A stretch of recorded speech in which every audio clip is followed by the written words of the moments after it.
yoyote anayetaka kumwambia anampenda binti yoyote hapa kanisani, tunaamini ya kwamba huyo mtu alimwangalia huyo binti, akawaza mara mbili, akafikiri na akafanya maamuzi yaliyo sahihi, ndo akaenda kumwambia nakupenda, nataka uwe mke wangu tarajiwa. Sisi huko hatuna boyfriend wala girlfriend. Kwa hiyo yote utakayemwambia atakuja kuripoti kwenye ofisi ya mchungaji, na atakapokuja kuripoti siku hiyo utakayemwambia unamtaka awe mke wako au unampenda, anakuja kuripoti hapa na tunakupeleka madhabahuni, tunatangaza kwa watu wote ya kwamba hawa wawili wanapendana na wanataka kuelekea kwenye kuwa mtu na mke wake au mtu na mme wake. Sasa huu ni utaratibu tumeweka. Ona sasa, kwa kutokujua utaratibu umeenda umewaambia zaidi ya watu, umemwambia huyu na yule, wote wamekuja hapa. Jamila kaja kusema ya kwamba unataka kumuoa, na Monica naye kaja kusema ya kwamba unataka kumuoa, na hata ungeenda kwa 3 na 4 na 5 wote ungekuja mkusanyika hapa. Acha hiyo michezo, acha hiyo michezo. Hiyo michezo haifanyiki hapa kwenye hili kanisa, haifanyiki kabisa hapa. Unataka kuoa wake wangapi? Hujui huku kwetu mke mmoja na mume mmoja? Najua baba, naomba unisamehe. Okay, mimi nakusamehe, lakini kwa condition moja. Nakupa siku 7 tu. Uwe umekuja hapa kujieleza unataka nani utakayetaka kuambatana naye kwa mke wako. Kama unamtaka Jamila, uje uniambie hapa unamtaka Jamila. Kama ni Monica, uje uniambie hapa unamtaka Monica. Lakini huku kwetu sisi hatunaga kuwaambia watu wawili alafu naenda nao namna hii. Ni uzinzi kabisa huo, na haturuhusu hapa sisi. Sawa baba. Jomba. Ya.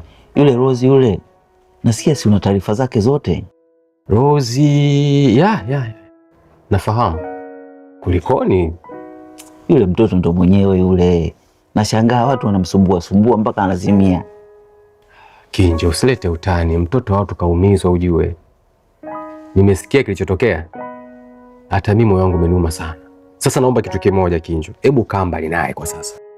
Jomba, ushaisikia mimi naongelea habari ya wanawake? Mimi nimeshavurugwa sana. Ndio maana sasa napiga zangu pombe tu. Hivi Kinjo, unaweza kuniambia vitu vitatu tu? Nipe vitu hivi vitatu tu ambavyo vimekufanya wewe umevutiwa kwa Rose.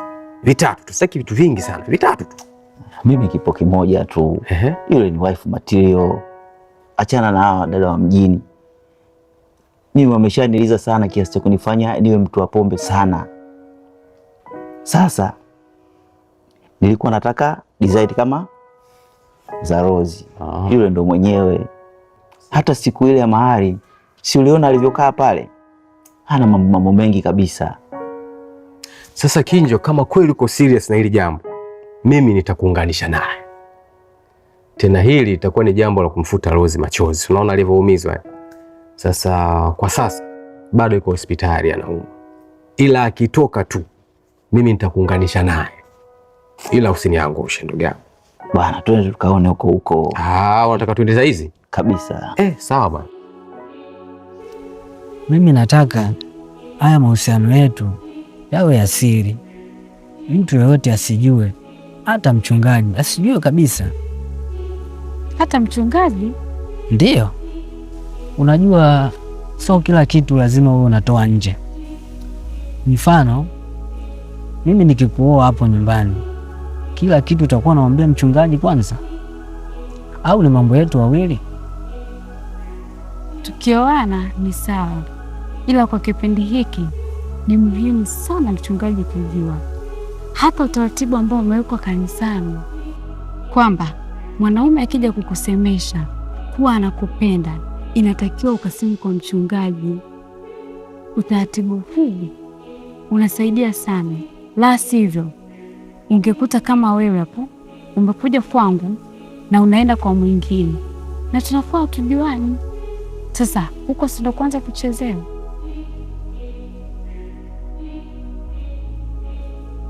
Kelvin, unawaza nini? Kuna shida yoyote au nimeongea neno baya?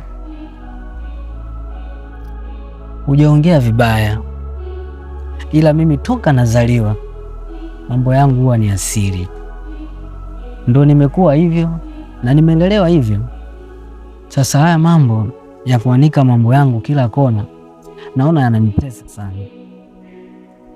Mimi sidhani kama nitaenda kumwambia mchungaji mambo tuliyoongea, ila ni muhimu sana mchungaji kujua kuwa sisi tumeanza safari ya kuwa wapenzi, kwani ni jambo la baraka sana.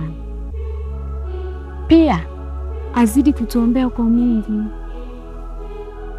Ni kweli, ila mimi naomba kwanza uwe msiri, alafu mambo mengine tutaweka hadharani kwa jinsi siku zinazozidi kwenda, au sio?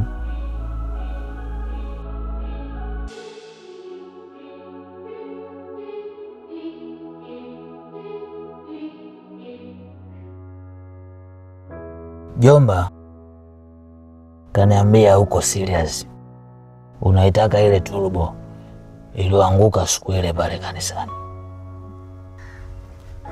Yaani nina siku 2 sasa namwaza tu,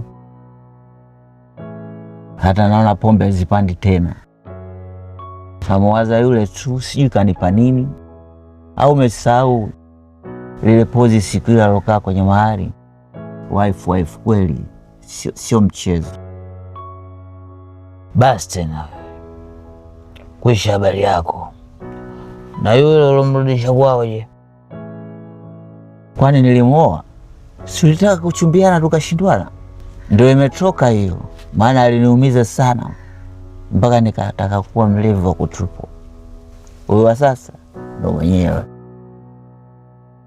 Wale simba akitaka kufa lazima atafute kichaka cha kufia. Kinjo na ujanja wako wote umetegwa na ile skani ya turbo. Kwanza mpaka sasa ipo hospitali imezimia. Umeisha ndugu yangu, huna ujanja tena hapo. Kweli mwanangu, nimekamatika kama ndege kwenye tundu bovu. Pale wakati anaanguka kidogo tu nimdake, sikujua kama atazimia, na wala sikusoma mchezo kabla. Monica. Yes, Kevin. Nataka leo tujenge misingi ya mahusiano yetu. Natamani sana chumba yetu ufike mbali, ili ndoa yetu ije kuwa matata sana, ambaye kila atakayesikia na kuiona na anapagawa kabisa. Ya Kevin, misingi ni kitu muhimu sana kwenye mahusiano, na haya ndo mahusiano yenyewe. Mahusiano yasiyo na misingi hayawezi fika mbali. Una akili sana Monica. Sasa kabla ya yote, tabidi tulinde mahusiano yetu kwa siri kubwa sana, na pia asijue mtu yeyote kama mimi na wewe tupo kwenye mahusiano, maana uchawi ni mwingi sana. Mimi nimeona watu wakilogana hata makanisani, tena makanisani ndio balaa. Ni kweli, watu wivu mwingi sana, hasa sisi wanawake tuna wivu sana. Sasa umenielewa vyema, yaani siri iwe kubwa, hata mchungaji haina haja ya kujua chochote. Akikuuliza chochote, wewe kana futi mie, ili mradi tuendelee kulinda mahusiano yetu kwa nguvu zote. Na kuelewa Kevin, hapo tutakuwa tumewaziba wote wenye chuki na roho mbaya kwenye maisha yetu ya mahusiano. Baba, nimekuja kukushukuru sana, kwani najua unatuombea sana watoto wako pale ambapo tunaenda njia sio sawa. Amen, amen. Mchungaji ni baba, lakini pia ni mlezi wa roho yako. Endapo kama utakubali kuonywa na kufuata maelekezo atakayokupa, utafanikiwa sana sana. Hakika ninafurahia sana kuelekezwa na kuonywa na wewe baba. Baba, nimekuja kukueleza kwamba nimefanikiwa kuachana nao wote wawili, Jamila na Monica. Okay. Hakika nataka nianze mwanzo mpya na Mungu wangu ili niweze kuimarika kwenye maombi na ibada sawa sawa. Okay. Mimi nakutakia yaliyo mema katika huu mwanzo mpya wa kutembea na nguvu za Mungu. Amen. Namshukuru sana Mungu. Hii kitu naomba isijirudie tena. Unajua sio vyema kuwaambia mabinti wawili kwamba utawaoa na wakati unajua huwezi kufanya hivyo. Nakumbuka ukichezea hisia za wale mabinti wakaamua kunyanyua sauti zao na kumlilia Mungu, Mungu anajibu. Anyway, hii kitu ni hatari sana. Ni hatari kwako na kwa kizazi chako, kwa sababu Biblia inaeleza ya kwamba maisha ni mbegu. Chochote unachokipanda utakivuna. Usipokivuna wewe, kwa hakika yake watavuna watoto wako. Watoto wako wasipovuna, watoto baada ya watoto wako watavuna. Lakini lazima ulichokipanda, kuna mahali kuna mtu atavuna. Sasa ni vyema sana wewe ukajua unapitisha mbegu gani kwenye maisha yako ya leo na maisha ya baadaye na vizazi vyako. Hii michezo unayocheza hii, unaweza kuona kama ni michezo ya kawaida leo, lakini itakaposikika kwamba mtoto wako amechezewa hivyo, itakuuma sana. Au utakaposikia mjukuu wako kachezewa hivyo, itakuuma sana. Wazee wengi huwa wanakuja kukumbuka kusema, hata mimi nilikuwa hivyo. Haisaidii kitu. Pitisha mambo mema kwenye channel ya maisha yako ili watoto wako wawe warithi wa mambo mema. Sio, unanielewa? Nakuelewa sana baba. Basi ninaomba nisisikie tena kwamba unachezea hisia za hawa mabinti zangu. Sio hawa tu ambao una kesi nao, hata wengine. Nisisikie umechezea kabisa hisia zao. Haujakatazwa kuoa. Kama nataka kuoa, zipo njia sahihi na taratibu sahihi za kuoa ambazo zitampa Mungu tukufu, na zipo kwenye kanisa. Zifuate hizo. Sawa baba, nimekuelewa sana. Asante sana. Na kuhakikishia hii nyumba utaiona chungu. Naona mnataka kunipanda kichwani. Mnaniona mimi ni mtoto, sio? Unajidai ulikuwa mlima wa maombi, kumbe ulikuwa kwa Sasha. Leo naanza na wewe, nikimalizana na wewe nitaenda kwa Sasha. Mtasema yote, wapuuzi nyinyi. Sandra, hebu naomba niache. Hebu achana na haya mambo. Yaani unajua, natamani nipate utulivu, lakini naona jinsi ninavyozidi kutafuta utulivu, wewe ndio unakuwa kama napagawa sasa. Napagawa mimi, sio? Yaani mnafanya ujinga wenu huko kote, halafu unarudi unasema napagawa mimi. Sandra, na kuahidi kama bwana wangu aishivyo, ninakupa wiki moja tu ya kumkataa shetani anayekutumikisha mpaka uhivi ulivyo. I'm telling you, 1 week nakupa umkatae huyo shetani. Lakini kama utataka kuendelea kuambatana naye na kumkumbatia, nitaliitia jina la Bwana na Bwana atashuka kwa uweza na nguvu. You will surrender. Utasarenda mwenyewe. Sitaki tufike huko. Acha vitisho. Hivi Sandra, unaelewa hiki kitu katika ulimwengu wa roho kina maana gani?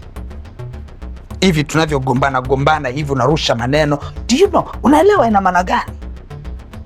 Hivi unajua kwamba Mungu ni Mungu wa amani, ndio maana akamtambulisha Yesu kama mfalme wa amani.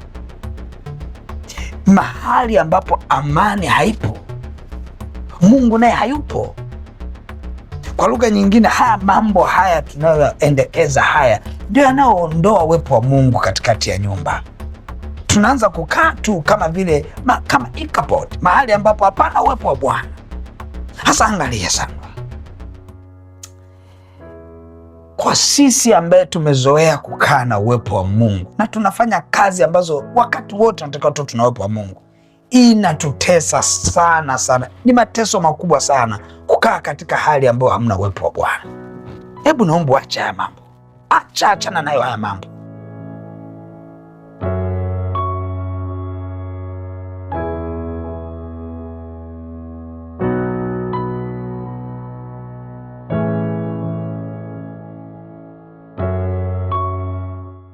Hongereni sana, tunatumaini mmefurahia huduma zetu. Yeah.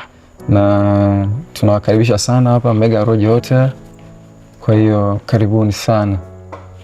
Sisi tunashukuru sana, tumefurahi kabisa, tumeenjoy. Nashukuru. Lakini pia tunaahidi kurudi tena kwa ajili ya mapumziko zaidi siku za karibuni. Asante, tunafurahi kusikia hivyo. Tunasubiri kwa hamu sana. Nashukuru sana. Asante. Tutarudi. Asante sana. Asante sana. Asante sana.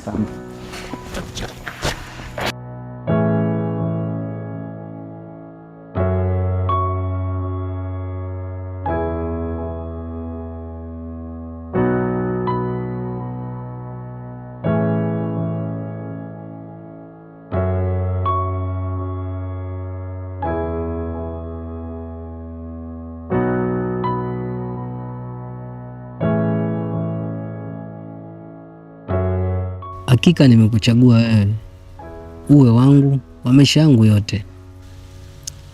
Asante sana mpenzi wangu, na mimi nimekuchagua wewe tu.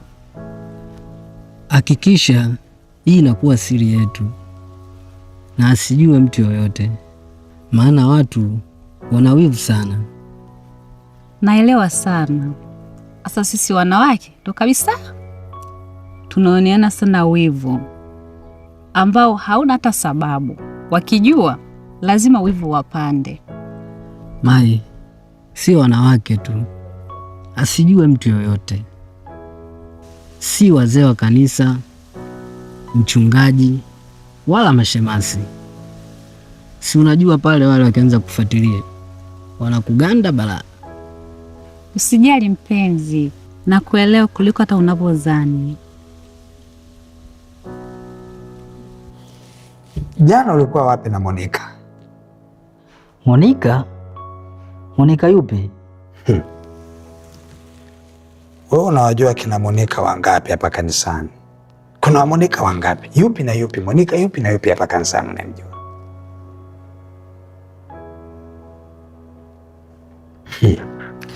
Mzaburi anasema niende wapi nijifiche na uso wako? Kama ningepanda mbinguni, wewe upo. Ningefanya kuzimu kitanda changu, nao huko upo. Okay. Pale ulipokuwa unasema kwamba iwe siri, ulikuwa unamaanisha iwe siri kati ya nani na nani? Kweli Mungu yupo. Baba, naomba unisamehe. Sikia nikwambie, imradi umekubali mimi nikufuatilie kiroho, huwezi ukanificha lolote. Labda tu niamue kukaa kimya, la sivyo kataa kabisa kulelewa kiroho na mimi.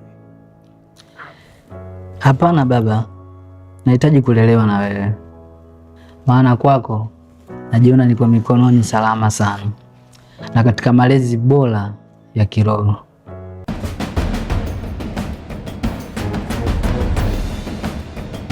Ni matumaini yangu ya kwamba umefurahia na umebarikiwa na tamthilia hii na episodi hii uliyoiangalia.